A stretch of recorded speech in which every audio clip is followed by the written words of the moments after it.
কিসের বোঝা বহন করে গড়ল তারে যত্ন করে, কিসের বোঝা বহন করে গড়ল তারে যত্ন করে, প্রভু তারে করল বরণ সারা ভুবন মাঝে। কোন বেরাহি মন দাসী হীরা গুহার মাঝে। হঠাৎ হলো জানা জানি কানা কানি, হঠাৎ হলো জানা জানি কানা কানি, আসলো প্রিয় ওয়াসিম বাণী, আধার ধরা আলো হলো কোরআন নূরের তাজে। কোন বেরাহি মন দাসী হীরা গুহার মাঝে, কোন বেরাহি মন দাসী হীরা গুহার মাঝে, কার বিরহে চোখের পানি ঝরাই সকাল সাজে।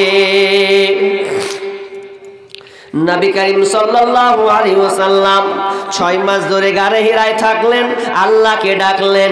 ডাকার পর আল্লাহ সুবহানাহু ওয়া তাআলা কোরআন নাজিল করলেন, যাতে করে মানুষ এই কোরআন দিয়ে সঠিক রাস্তা খুঁজে পায়।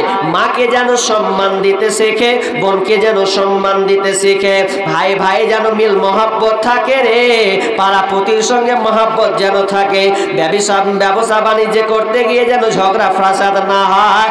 এই জন্য আল্লাহ সুবহানাহু ওয়া তাআলা মানুষের শান্তির জন্য কোরআন দান করলেন। কোরআন আসলো কেন? কোরআন আসলো জাহিলিয়াত দূর করার জন্য। কত নোংরা এই জাহিলিয়াত, কত যে নোংরা ছিল, আপনাকে ইতিহাস যদি বলি আপনার মাথা খারাপ হয়ে যাবে। আমি আয়াত পড়েছি, বিসমিল্লাহির রহমানির রহিম, ওয়া ইযা বুশিরা আহাদুহুম বিল উনসা যাল্লা ওয়াজহুহু মুসওয়াদ্দাও ওয়া হুয়া কাযীম। আল্লাহ সুবহানাহু ওয়া তাআলা বলছেন, যখন তাদেরকে সংবাদ দেওয়া হতো, সুসংবাদ, যে তোমাদের মেয়ে কন্যা সন্তান হয়েছে, মেয়ে জন্ম হয়েছে, যখনই বলা হতো রে যে তোমার মেয়ে হয়েছে, তখন ওই লোকটার মুখটা কালো হয়ে যেত। বিলুম জল্লা ওয়াজহুহু মুসওয়াদ্দাউ ওয়া হুয়া কাযীম, তার মুখটা কালো মলিন হয়ে যেত। আহারে আমার বেটি হয়েছে, আমাকে আল্লাহ কন্যা সন্তান দিয়েছে, এই জন্য তার মুখটা কালো বর্ণের হয়ে যেত, মনে হতো যেন তাকে বিষপান করা হয়েছে। ইয়াতাওয়ারা মিনাল কওমি মিন সুই মা বুশিরা বে, যখন তাকে বলা হতো যে কন্যা সন্তান হয়েছে, আর যখন কানে শুনতো যে আমার মেয়ে হয়েছে, তখন সে গ্রাম থেকে পালিয়ে বেড়াতো, গ্রামে আর থাকতো না, মুখটাকে লুকিয়ে নিত। কিসের ভয়ে? তার মানহানির ভয়ে। তাকে মানুষ বলবে দেখ তোর বেটি হয়েছে, খালা বলবে তোর বেটি হয়েছে, ফুফু বলবে তোর বেটি হয়েছে, গ্রামের বন্ধু বলবে তোর বেটি হয়েছে, সবাই তাকে ছিছি করবে। এই জন্য এই ছিছি থেকে বাঁচার জন্য, তার গ্লানির কারণে সে নিজেকে গ্রাম থেকে অন্য জায়গায় পালিয়ে যেত। মানে মেয়ে হলি বোঝা, শান্তি নাই। মানে মেয়ে থাকলে আর রাখা যাবে না, ওকে মেরে দিতে হবে। কেন মারতে হবে? ওরা কয়েকটা কারণে মারত। আপনিও মারবেন, কিভাবে মারবেন, আর মারছেনও তাই, ওটা বলবো। কেমন মারবেন? আপনি একটা মেয়েকে 16 বছর ধরে পড়ালেন, লালন পালন করলেন, খাওয়ালেন, ভালো করে পড়াশোনা করেন। আচ্ছা, ওই মেয়েটা 16 হয়ে গেছে, 18 হয়ে গেছে, একটা ছেলের হাত ধরে যদি পালিয়ে যায়, আপনি খুশি হবেন না রাগ করবেন? রাগ করবেন না? রাগ করবেন। যদি ভালো পরিবার হয় আর মেয়ে যদি এরকম খারাপ আচরণ করে, অন্যের টাওয়ারের সঙ্গে যোগ লাগিয়ে দেয়, পালিয়ে গেছেও, এবার পালিয়ে যাওয়ার পর যদি আপনার মিটার 100 হয়, তা আপনি অনেক সময় বাপ বলবে ওকে বাড়তে এলে পুঁতে দিব, বস্তা লবণ বন্দি করে ওকে কেটে নুন করে একদম পুঁতে দেবো, দরকার নেই। কেন? কারণ আমার মুখে চুলকানি দিয়ে চলে গেছে। বলবে কি বলবে না? বলবে, নিবে না। কারণ সমাজে মুখ দেখাতে পারেন, দেখ রে ও মুখের বেটি পালিয়ে গেছে, দেখ মুখের বেটার সাথে, তখন ভালো লাগবে না। এটা একটা কারণ হতে পারে আপনার কাছে, কিন্তু সেখানে কারণ খুব ভয়াবহ ছিল। একটা মেয়ে যদি বড় হতো তো মেয়েটাকে সব ছেলেরা টিটকারি মারত, মেয়ের ইজ্জত নষ্ট হতো, রাস্তা দিয়ে কোনো মেয়ে যেতে পারতো না, ওকে ঝি ঘাটানো হতো। শ্বশুর বাড়ি গেলে তার মান সম্মান ছিল না, প্রত্যেকের ঝি ঘাটতে হতো, সবাই তাকে ব্যবহার করত। এত নোংরা পরিবেশ ছিল, স্বামী তো কর্তন করত, যে কেউ এসে ব্যবহার করে নিত, এতটা জঘন্য সেই পর্যায়ে ছিল। আচ্ছা, কোনো বাপ চাইবে যে আমার মেয়ে জন্ম হোক? যদি এইরকমই হয় প্রত্যেক বাপ বলতো তাহলে আর মেয়ে বাঁচিয়ে লাভ কি? একদিন কবর খুঁড়ে দিব, পেট মেয়ে জীবন্ত বেটিকে পুঁতে দিব, দুদিন কানবো, ঝামেলা শেষ। কিন্তু আমার বেটি ঝি ঘাটতে দিব না, মানে মেয়ে হলি বোঝা। জাহেলিয়াতটা হচ্ছে অন্ধকার। আমরাও বর্তমানে এখন কি করি জানেন? দুঃখ রাগ করিয়েন না, কিন্তু আগে বলছি, আপনাদের যদি ভালো হয় তো ভালো। আমাদের মুর্শিদাবাদে জায়গা ভাগ হয়, বাপ মায় সম্পত্তি জায়গা ভাগ হয়, কি হয় না? হয়। তো ভাগ হওয়ার সময় ছেলেরাই বেশিরভাগ লাই, মেয়েদেরকে দেওয়া হয় না, মেয়েদেরকে দেওয়া হয় না। কিন্তু কোরআন বলছে ছেলেরা পাবে 2 ভাগ, মেয়েরা পাবে 1 ভাগ। আপনি যদি 10 কাঠা পান তো আপনার বোন 5 কাঠা পাবে। আপনি দিয়েছেন, তার হক তো নষ্ট করেছেন। ওই জন্য একজন আলেম বলছেন, যদি তুমি জাহান্নামী লোক দেখতে চাও দুনিয়াতে, মরার পরে দেখতে হবে না। দুনিয়াতে তুমি যদি বলো জাহান্নামী লোক দেখবো, তাহলে ওই রাস্তা দিয়ে হাঁটতে থাকো, দেখতে থাকো, যে লোকটা বেটির জমি মেরে বেটাকে দিয়েছে, তুমি মনে করে লাও ওই লোকটা জাহান্নামী।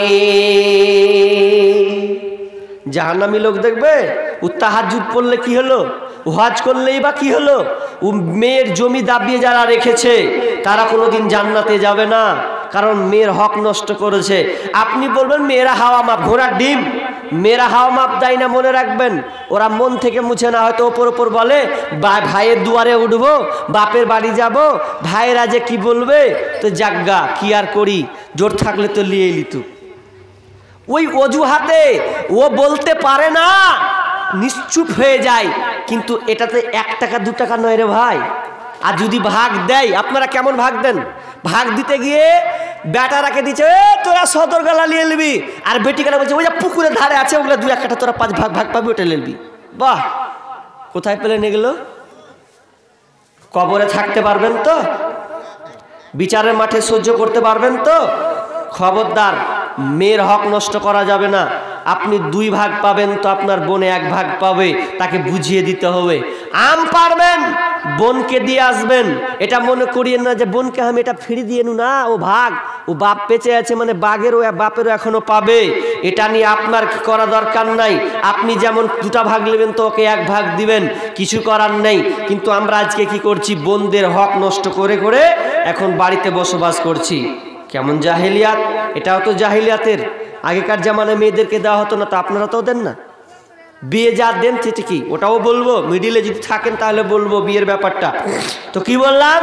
মেয়েদেরকে ভাগ বিলিবন্টন করা হলো না।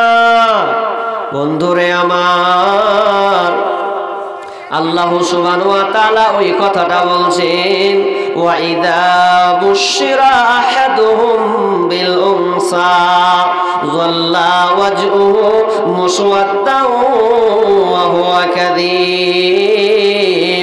যখন ওই মেয়েটাকে আপনার কিনা গার্জেনকে কন্যা সন্তানের সুসংবাদ দেওয়া হতো রে, মুখটা তার মলিন হয়ে যেত।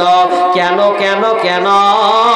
যে আমার মেয়েটা ঝি ঘাটবে, আমি আমার মেয়েকে ঝি ঘাটতে দেব না, আমার মেয়েটা ঠিক মতন হবে না, বিয়েও ঠিক মতন হবে না, আর লোকের ঝি ঘাটবে, ও ধর্ষণ হবে, ওকে মারা হবে, এটা আমি বাপ গ্রহণ করতে পারবো না। তখন তারা কি করতুম? ইয়াতাওয়ারা মিনাল কওমি মিন সুই মা বুশিরা বি। তারা একটা সিদ্ধান্ত নিত, মেয়েটাকে পুঁতে দিবে না মেয়েটাকে বাঁচিয়ে রাখবে, মেয়েটাকে গর্ত করে পুঁতে দেবে না বাঁচিয়ে রাখবে। তো আলাশা আমায়া কমন, তারা যেটা সিদ্ধান্ত নিত কতই না খারাপ সিদ্ধান্ত। তারা কি করত? কন্যা সন্তানকে পুঁতে দিত কবরে গিয়ে, আপনার কিনা জীবন্ত কবর গেড়ে জীবন্ত কবর দিয়ে আসতো, কোনো মেয়েদেরকে তারা বাঁচতে দিত না। একজন সাহাবী ইসলাম গ্রহণ করেছেন, ইসলাম গ্রহণ করার পর মনে তার শান্তি নাই, তার দুঃখ বেদনা লেগে আছে, সব সময় ভারাক্রান্ত মন। এই তাফসীরটা আপনি পাবেন তাফসীরে কুরতুবীর মধ্যে, বিশাল লম্বা একটা ঘটনা টেনেছেন। সেখানে ঘটনাটা বলা হয়েছে জাহিলিয়াতে মেয়েদেরকে কেমন করে মারা হতো। ওই সাহাবীটা আপনার কিনা কান্না করছে। আল্লাহ রাসূল বললেন, ইয়া সাহাবী, কি ব্যাপার, তুমি এমন খারাপ কেন, তুমি তো ইসলাম গ্রহণ করেছো। ওই সাহাবীটা বলছেন, ইয়া রাসূলুল্লাহ, ও দয়ার নবী গো, আমি ইসলাম গ্রহণ করেছি ঠিকই, কিন্তু আমি এমন একটা খারাপ নোংরা কাজ করেছি গো নবী, আল্লাহ হয়তো আমাকে ক্ষমা করবে না। আমি তখনও ইসলাম গ্রহণ করিনি, আমি তখনও ঈমান আনিনি, বেঈমান ছিলাম। আমি জাহেলাতের উপকরণ দেখে আমার কন্যা সন্তানকে, আমি নিজের হাতে 8টা কন্যা সন্তানকে আমি জীবন্ত কবর দিয়েছি। একটা লয়, 2টা লয়, 8টা মেয়েকে নিজে জীবন্ত কবর গেড়ে দেওয়া হয়েছে। আল্লাহ রাসূল বললেন, আরে সাহাবী, এটা তুমি কিভাবে করতে পারলে বলো? এত বড় নোংরা কাজ কেমন করে করলে? তোমার কি মায়া লাগেনি রে সাহাবী? তখন ওই সাহাবী বলছেন, ইয়া রাসূলুল্লাহ, আমার মায়া হয়েছিল ঠিকই, কিন্তু আমি পরিস্থিতিকে সামলাতে পারি না, আমি বাধ্য হয়ে আমার কন্যা সন্তানদেরকে আমি জীবিত দিয়েছি। আমি যখন বিদেশে চলে গেলাম, আমার বিবিকে বলেছিলাম, বিবি রে, যখন যদি তোমার পেটে কন্যা সন্তান হয় তাহলে মেরে দেবে, আর যদি বেটা হয় তো বেটাকে রেখে দেবে, মেয়ে হলে জীবন্ত কবর তুমি দিয়ে দেবে, মেরে ফেলে দেবে। এটা ওসিয়ত করার পর আমি বিবিকে বলে বিদেশে চলে গেলাম। 5 বছর 6 বছর ধরে বাইরে ছিলাম। আমি যখন বাড়ি আসলাম, বাড়ি আসতে আসতে হঠাৎ কে যেন রে একটা মেয়ে দৌড়েছে, আব্বা আব্বা বলছে। আমি আব্বা ডাক শুনতে পেলাম। মেয়েটার চেহারা এত সুন্দর, সুন্দরী চেহারা, এত সুন্দর চেহারা, আমার মতন নাক নকশা, দেখতে খুব সুন্দর। তো দেখে আমার প্রাণটা জুড়িয়ে গেল। আমি আমার বিবিকে বললাম, বিবি রে, এই মেয়েটা কার? তখন তিনি বললেন, স্বামী আমার, এই মেয়েটা হচ্ছে আপনার, এটা আপনারই কন্যা। স্বামী বলছে, কি ব্যাপার? আমি তো বলেছিলাম মেয়ে কন্যা হলে তুমি তাকে মেরে ফেলে দিবে রে, কিন্তু না না না, তুমি তো এটা করনি। বিবি বলছে, স্বামী আমার, আমি চেয়েছিলাম ঠিক, কিন্তু তার চেহারা দেখে আমি ভুলে গেছি, এত সুন্দর তার চেহারা, এই চেহারা দেখে আমি তাকে মারতে পারলাম না। আমার কন্যাকে আমি বাঁচিয়ে দিলাম, আর কন্যা যেমনই হয়েছে তার আমি বাপের বাড়ি পাঠিয়ে দিয়েছিলাম। এখন তোমার সন্তানটা, এই মেয়েটা বড় হয়ে গেছে। এভাবে কয়দিন যেতে যেতে, 5 বছর যেতে যেতে যেতে সন্তানটা, মেয়েটা আস্তে আস্তে বড় হচ্ছে, আর বাপ মারলো না, রেখে দিল। কিন্তু গ্রামে বের হয়, তাকে লাঞ্ছনা দেয়, গঞ্জনা দেয়, আহারে তোর কপালে কপাল খারাপ আছে, তোকে আল্লাহ মেয়ে দিয়েছে, এই বলে করে আপনার কিনা তোকে মেয়ে দেওয়া হয়েছে, এই বলে তার মনটা খুব খারাপ করত। এবং পুরুষেরা এসে বলতো, তুই আমাকে বিয়ে করবি কিনা বল, তোকে আমি বিয়ে করব। ও বলছে, তোকে বিয়ে করব, চ তোকে আমি ঘুরতে নিয়ে যাব। পরিস্থিতিটা এমন খারাপ, মেয়ের বাপ সহ্য না করতে পেরে একদিন ছলে কৌশলে বলছেন, ইয়া রাসূলুল্লাহ, আমি আমার বিবিকে বললাম, বিবি রে, তুমি এই কন্যা সন্তানটাকে তুমি সাজিয়ে দাও। যখন তাকে সুন্দর করে সাজিয়ে দেওয়া হলো রে, এরপরে কেন সাজিয়ে দেবে? বলছে, তো আমি তার নানির বাড়ি নিয়ে যাব, মামার বাড়ি বেড়াতে নিয়ে যাব। এইগুলো সাজিয়ে দেওয়ার পর যখন 8 বছর 9 বছরের সন্তানকে যখন নিয়ে চলে যাচ্ছে, মরুভূমি প্রান্তে নিয়ে চলে গেছেন, এতটা মরুভূমিতে চলে গেছেন। আর মরুভূমিতে যাওয়ার পর মেয়েকে বলছেন, মেয়ে তুমি এটা আমার সঙ্গে গর্ত খনন করতে লাগো। বাপ আপনার বালুয়ারি মাটি, বালু মাটিতে খুঁড়তে আছে, হাত দিয়ে তুলতে আছে, কন্যাটাও তুলতে রয়েছে।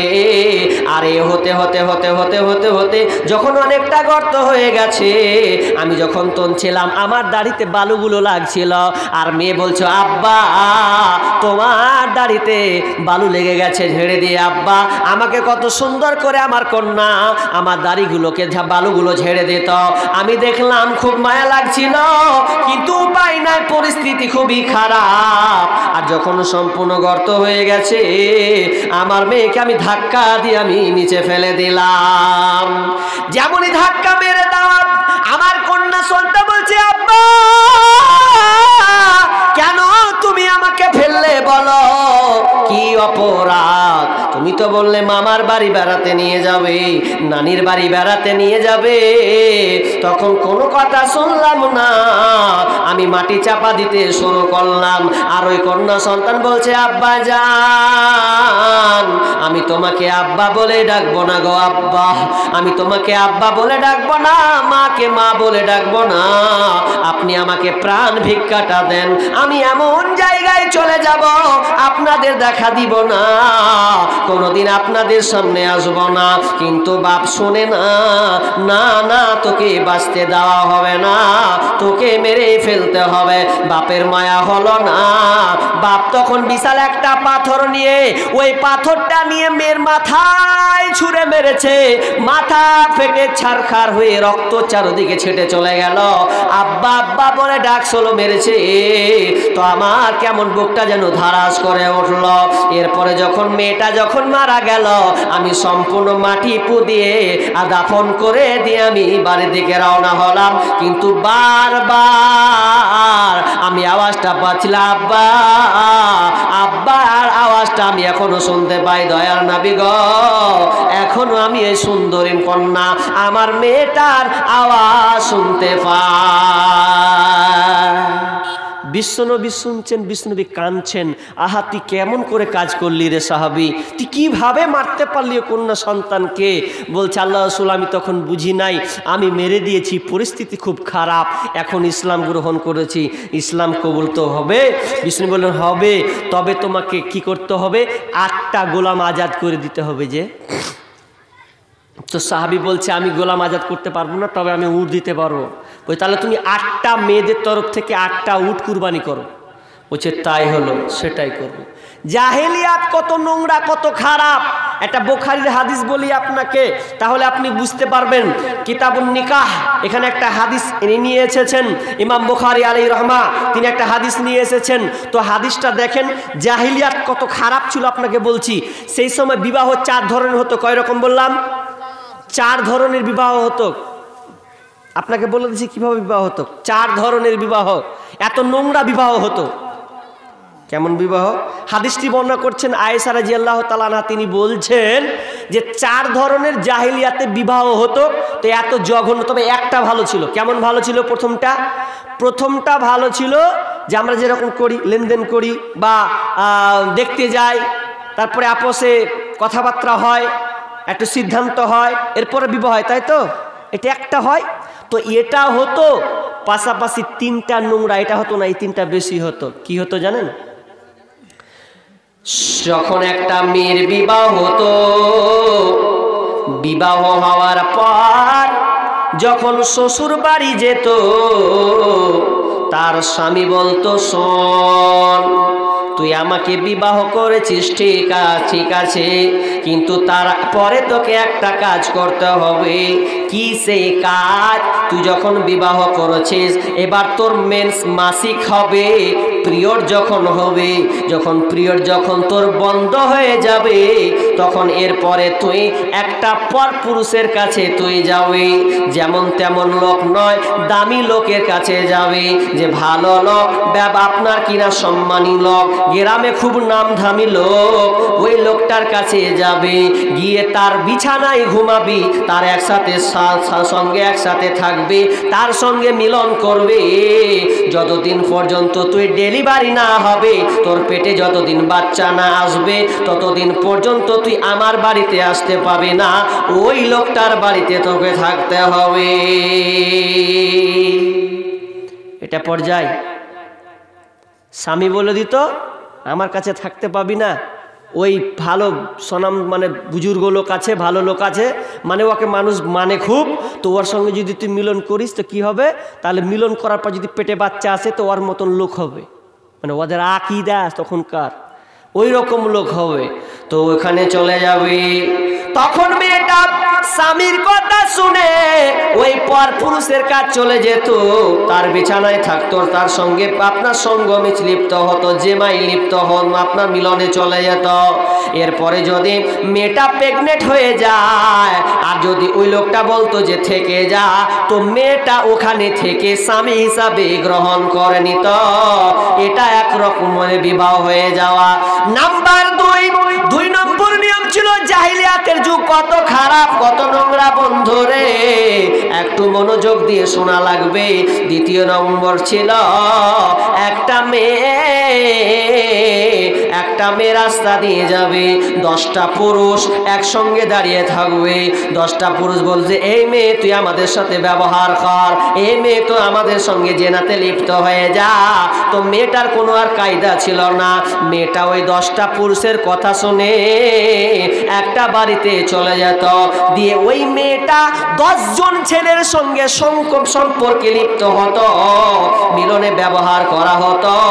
ব্যবহার করার পর যখন দেখা যেত মেয়েটা যখন গর্ভবতী হয়ে গেছে, পেটে বাচ্চা চলে এসেছে, তখন কিছুদিন পর একটা এলান করা হতো, ওরে কারা তোমরা আমার সঙ্গে এই জেনা লিপ্ত হয়েছ।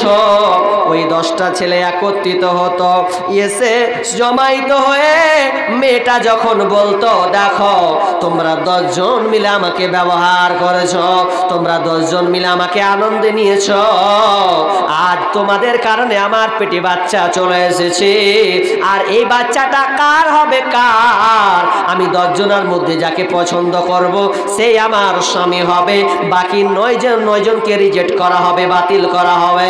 তখন যখন মেয়েটা বলতো তোমাদের 10 জনের মধ্যে উমুকটা হবে আমার স্বামী, তো ওটাকে স্বামী হিসাবে মেনে নিত।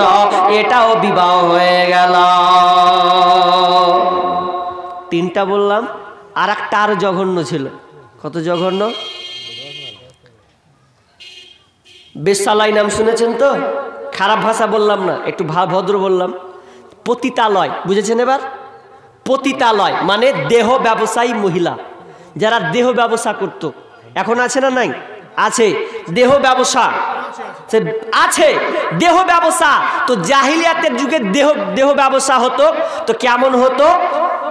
যে বাড়িতে দেহ ব্যবসা হতো ওই বাড়িতে একটা মানে পতাকা টাঙতো, পতাকা লম্বা করে পতাকা, যাতে মানুষ রাস্তা দিয়ে হাঁটলে জানতে পারতো যে এটা হচ্ছে যে বেশ্যালয়, এখানে দেহ ব্যবসায়ী মহিলার ঘর। যখন পতাকা টেঙে দেওয়া হতো রে, পতাকা পথ পথ পথ পথ করে উঠতো, মানুষ রাস্তা দিয়ে যেত, সবাই দেখতো আহারে এটা তো বেশ্যালয়, এখানে তো খারাপ মহিলা আছে। তো 10 জন 12 জন যুবক সেই মেয়েটার কাছে চলে যেত। যাওয়ার পর ওই মেয়েটাকে বলতো আমরা এসেছি তোমাকে ভোগ করতে। তখন মেয়েটা কোনো কিছু বলতে পারতো না। ওই মেয়েটা 10 জন 12 জন 15 জন যতজন আছে তাদের সঙ্গে মিলনে ব্যভিচার, আপনার কিনা মিলন হতো, ব্যভিচার করত, তাদের সঙ্গে খারাপ কাজ করত। এর করার পর যখন আপনার মিলন হওয়ার পরে যখন ওই মেয়েটার পেটে যখন বাচ্চা আসতো, 4 নম্বর সূত্র হচ্ছে, 4 নম্বর পদক্ষেপ হচ্ছে, যখন মেয়েটা প্রেগনেন্ট হয়ে গেল তখন ওই আপনার 10-12 জনকে তারা লিস্টে লিখে রাখতো। তখন ওই ছেলেগুলোকে ডাকা হতো, ডাকার পর একটা জ্যোতিষী ডাকা হতো, আপনার কবিরাজকে ডাকা হতো। কবিরাজ বলতো এই মেয়ে তোমার স্বামী কোনটা, এই সন্তানের বাবাটা কে হবে। যখন বাচ্চাটা ভূমিষ্ঠ হতো, ওই বাচ্চাটা ভূমিষ্ঠ হওয়ার পর আপনার কিনা কবিরাজ হাত চালাতো, দিয়ে বলতো, এরে মহিলা, এরে সন্তান, তোমার আব্বা হচ্ছে উমুক। আচ্ছা 10 জন 12 জন ব্যবহার করেছে, এরপর একজনের ঘাড়ে ফেলে দিত। আচ্ছা এইরকম যদি জাহেলিয়াত হয় তো কেউ মেয়ে বাঁচিয়ে রাখবে? সবাই তো বলবে পুঁতে দি, কি দরকার, এত চুলকানি খেতে যাব না, কেউ কিছু করতো না, পুঁতে দিত। জাহেলিয়াত, আপনাকে ভারতীয় জাহেলিয়াত বলবো, ইতিহাস পড়েছেন কেউ? ভারতীয় জাহেলিয়াত আপনি তদন্ত করুন। সতীদাহ প্রথা নাম শুনেছেন? শুনেছেন কেউ? এখানে স্টুডেন্ট ছাত্র আছো? সতীদাহ প্রথা মানে, তার মানে চিতায় আগুনে পুড়িয়ে দেওয়া। স্বামী মরলে স্বামীর সঙ্গে স্ত্রীকে কি করতে হতো? পুড়তে হতো। ভারতের কথা বলছি, ভারতীয় জাহেলিয়াত, যে স্বামী মরলে স্বামীর চিতায় জ্বলতে হবে স্ত্রীকে। একটা বই পড়ছিলাম জানেন, তো আপনি অবাক হয়ে যাবেন।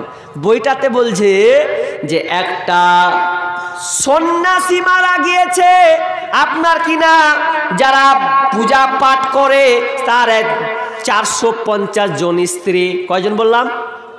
450 জন স্ত্রী। 450 জন স্ত্রী আর একটা স্বামী মারা গিয়েছে। তো আপনার রাজা রামমোহন রায় রাস্তা দিয়ে যাচ্ছেন, রাস্তায় যেতে যেতে যেতে দৃশ্য দেখতে পেলেন, আহারে কত জঘন্য প্রথা। সতীদাহ প্রথা মানে স্বামী মরলে স্বামীর সঙ্গে স্ত্রীকে চিতায় পড়তে হবে, আগুনে পড়তে হবে। মেয়ে বাঁচার অধিকার নাই। কেন বাঁচার অধিকার নাই? যদি স্ত্রী থাকে আর স্বামী মরে যায়, তাহলে ওই মেয়েটা হচ্ছে কুলক্ষণী মহিলা, ও ভালো মহিলা নয়, ও ব্যবহার মানে খারাপ মহিলার কারণে স্বামী মারা গিয়েছে, ওটা ওদের আকীদা। তো রাজা রামমোহন রায় দেখতে পেলেন বিশাল বড় গর্ত করা হয়েছে, আর ওই গর্ত করার পর আপনার মেয়ে আপনার কিনা লাশ দিয়ে দেওয়া হয়েছে, আর লাশ দেওয়ার পর স্বামী পড়ে আছে, আর 450 জনকে গোল করে বেঁধে দিয়েছে। তার মানে ওখানে জ্বলন্ত আগুন তাদের চিতায় জ্বালিয়ে দেওয়া হবে। রাজা রামমোহন রায় চুপচাপ দেখছেন, কিছু বলতে পারছেন না, কারণ এটা প্রথা হয়ে গেছে। দাও দাও করে 450 জন মেয়েকে দাও দাও করে জ্বালিয়ে দিল, কেউ কিছু বলার থাকলো না। এর নাম হচ্ছে সতীদাহ প্রথা। রাজা রামমোহন রায় ধর্মগ্রন্থ রিসার্চ করতে লাগলেন, সমস্ত গ্রন্থকে তন্নে তন্ন খুঁজতে লাগলেন, এ প্রথা আছে কোথায়। শুধু তাই নয়, 16 বছর দিয়ে কোরআন স্টাডি করলেন, 16 বছর ধরে তিনি গবেষণা করলেন, কোথাও পেলেন না যে সতীদাহ প্রথা বলে আছে। এটা মানুষের বানানো জঘন্য নোংরা একটা প্রথা। জঘন্য প্রথা, জঘন্য। এত নোংরা প্রথা হয়। তো তিনি কি করলেন? আন্দোলন করতে লাগলেন। এটা বন্ধ হয়েছিল কত সালে? 1829 সনে এটা বন্ধ হয়েছিল। কার মাধ্যমে? তো লর্ড উইলিয়াম ব্রেন্টিং এর মাধ্যমে এটা বন্ধ করা হয়েছিল। এটা বন্ধ করতে হবে। তো তার মা তারিণী দেবী বলছে যে তুই কেন প্রতিবাদ করতে গেলি? তো মা বলছে, রাজা রামমোহন রায়কে বলছে বেরিয়ে যা ঘর থেকে, তুই কেন প্রতিবাদ করবি, জানিস না এটা প্রথা? ছেলে বলছে, মা এটা জঘন্য প্রথা, এটা কোনো হিন্দু শাস্ত্রে লেখা নাই, এটা কেউ বলেনি। মা বলছে তাহলে তুই ঘর থেকে বের হয়ে যা, তোকে থাকতে হবে না, তোকে জায়গা জমি পর্যন্ত দিব না, আমাদের ভাগ তুই পাবি না, তোকে ত্যায্য পুত্র করে দিলাম। এরপর রাজা রামমোহন রায় স্তব্ধ থাকেননি যতক্ষণ পর্যন্ত সতীদাহ প্রথা দূর না হয়েছে। মেয়েরা সিঁদুর দেয় না? দেয়? বিয়ে হয়ে গেলে সিঁদুর দেয় না? কেন দেয় সিঁদুরটা জানা আছে আপনাদের? কেন দেয়? ওই হিন্দু ঠাকুররা, আমি একটা ইতিহাস বই পড়ছিলাম, পর্দা প্রথা বলে, ওখানে কিছু তুলে ধরা আছে। সেখানে বলছে মেয়েরা সিঁদুর কেন দেয়? সেই সময় মেয়েদেরকে ভারতে ভোগ করা হতো, মেয়েদেরকে নির্যাতন করা হতো, ধর্ষণ করা হতো, মেয়েদের কোনো সম্মান ছিল না। যে মেয়ে বিবাহ হয়ে যেত, এরপরে তারা নির্যাতিত হতো। তখন আপনার সাধুরা একটা সিদ্ধান্ত নিল, এক কাজ কর, ওই মেয়ের মাথায় সিঁদুর দে, তাহলে মানুষ জানতে পারবে মেয়েটার বিবাহ হয়েছে। যখনই ওর মাথায় সিঁদুর পড়বে, তখন পাবলিক লোক জানবে যে মেয়েটা হচ্ছে বিবাহিতা। সিঁদুর হলে আমরা জানতে পারি না যে মেয়েটা বিয়ে হয়েছে? আমাদের মুসলিমে বোঝা যাবে? বোঝা খুব মুশকিল আছে কার হয়েছে কার হয়নি। ওদের কিন্তু বোঝা যাবে যে হ্যাঁ এর টাওয়ার একজন আছে, আর আমাদের বোঝা যাবে না শর্ট করে। হিন্দুদের বোঝা যায়, যেমন স্বামী মরে গেল সিঁদুর কি করতে হবে, মিটিয়ে দিতে হবে, চুড়ি ভেঙে ফেলতে হবে, তখন আর সিঁদুর লাগানো যাবে না। কত মানে বুঝাচ্ছে যে এর সিগন্যাল লোক আছে একটা, এটা প্রমাণ করছে ওরা।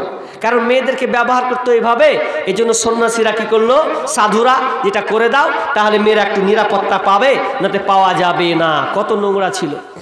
অথচ ইসলাম দেখেন, ইসলাম বলছেন নারীদেরকে 3 ভাগে সম্মান দেওয়া হয়েছে। আমার আল্লাহ সুবহানাহু ওয়া তাআলা বলছেন ওয়ালা তাকতুলু আওলাদাকুম খাশিয়াতা ইমলাক নাহনু নারযুকুকুম ওয়া ইয়্যাহুম ইন্নাহু কাতলাহুম কানা খিতআন কাবীরা। আল্লাহ সুবহানাহু ওয়া তাআলা বলছেন খবরদার খবরদার, তোমরা সন্তানকে খাদ্যের অভাবে হত্যা করবে না। তোমাদের কন্যা সন্তান হলে বা পুত্র সন্তান হলে খবরদার মেয়েদেরকে, তোমরা ছেলেদেরকে কাতাল করবে না খাদ্যের অভাবে। যেমন তোমাদেরকে আমি আল্লাহ যেমন রুজি দিয়ে থাকি রে, তোমাদের কন্যা সন্তানদেরকেও আমি আল্লাহ, তোমাদের ছেলে সন্তানদেরকেও আমি আল্লাহ রুজি লিখে রেখেছি। दो चीज आदमी रकसद जोरे जोर, दो चीज आदमी रकसद जोरे जोर, एक आबोदना देगा खाके गौर। दो चीज आदमी रकसद जोरे जोर, एक आबोदना देगा खाके गौर। দুইটা জিনিস পৃথিবীতে আছে, আপনি মনে রাখেন বাই না রাখেন, কিন্তু ওরা কোনোদিন ভুলবে না। একটা হচ্ছে কি, একটা হচ্ছে মত। মানুষ যখন মারা যাবে, আপনি যদি ভুলে যান, মত কোনোদিন ভুলবে না, মত কোনোদিন আপনাকে ভুলবে না। তোমরা রেখো গো শরণ, একদিন হবে যে মরণ। তোমরা রেখো গো শরণ, একদিন হবে যে মরণ।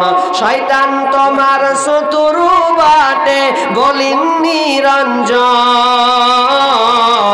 তোমরা রেখো গো শরণ, একদিন হবে যে মরণ। প্রথম নবী জান্নাতে ছিলেন, সঙ্গিনী হাওয়াকে পেলেন। প্রথম নবী জান্নাতে ছিলেন, সঙ্গিনী হাওয়াকে পেলেন। চক্রান্ত করিয়া শয়তান খাওয়াইল কান্দাম, তোমরা রেখো গো শরণ, একদিন হবে যে মরণ। তোমরা রেখো গো শরণ, একদিন হবে যে মরণ। পৃথিবীতে দুইটা জিনিস আছে, মতকে যদি আপনি ভুলে যান, মত কোনোদিন আপনাকে ভুলবে না। যেদিন টাইম হবে রে, আপনার রাস্তায় হোক, বাড়ি হোক, ঘাটে হোক, পাঠশালায় হোক, যেইখানে হোক না কেন, মত হলে আপনাকে ঠিক টেনে নিয়ে চলে যাবে। নাম্বার 2, আপনি পৃথিবীতে কতটুকু খাবেন এটা আল্লাহ নির্ধারণ করে রেখেছে, এটা নির্ধারণ করে রেখেছে। আপনি একটা চাল পর্যন্ত পৃথিবীতে রাখতে পারবেন না। এই জন্য আপনি দেখবেন মানুষ যখন বুড়িয়ে যায়, বয়স্ক হয়ে যায়, অনেক বৃদ্ধ বাপ আছে বয়স্ককালে বেশি বেশি করে খায়, খায় না? অনেকে আছে দেখবেন বেশি বেশি করে খায়, তো ওই জন্য সব বউ রেগে যায়, তুই এর দেহিনকে দেখ না, বুড়াতিকালে চেটে চলে গেছে, খেয়ে চলে গেছে, এত জীব দম ফেনা হয়, খেয়ে চলে গেছে, এরকম আছে। কিন্তু না বন্ধুরে, এটা বলা ঠিক নয়। তার রুজিতে আছে বলে খাচ্ছে, আবার অনেককে দেখবেন খাই না, বেঁচে আছে, এরকম দেখেননি? আমার দাদি পুরো 2-3 মাস বেঁচে ছিল, খাবার খাই নাই, শুধু পানি পানি পানি, খাবার ঢুকছে না, শুধু পানি নিয়ে। তার মানে ও রুজি নাই, হায়াত বাকি আছে। ও রুজি আল্লাহ বন্ধ করে দিয়েছে, ওর হায়াত বাকি আছে। এই জন্য আমার আল্লাহ বলছেন ওয়ালা তাকতুলু আওলাদাকুম খাশিয়াতা ইমলাক নাহনু নারযুকুকুম ওয়া ইয়াহুম। আমার আল্লাহ বলছেন খবরদার, না না, তোমার সন্তানকে তুমি হত্যা করিও না, কাতাল করিও না। এখন তো আবার বিয়ের আগে কাতাল করে দিচ্ছে, কাতাল করে না বিয়ের আগে গো। বিয়ে হয়ে গেছে, পেট বড়, কেন? প্রেমিকের সঙ্গে সম্পর্ক। যে সামনে 14ই ফেব্রুয়ারি আসছে, আজ কত তারিখ বলেন তো? জোরে বলেন না জি। 8 তারিখ, 9, 10, 11, 12, 13, 14, আর 6 দিন আছে, তাই তো? 14ই ফেব্রুয়ারি দেখবেন কি হাল হয়। পার্ক যাবেন, খালি সব জোড়া জোড়া লেগে আছে, জোড়া জোড়া। কি করবে?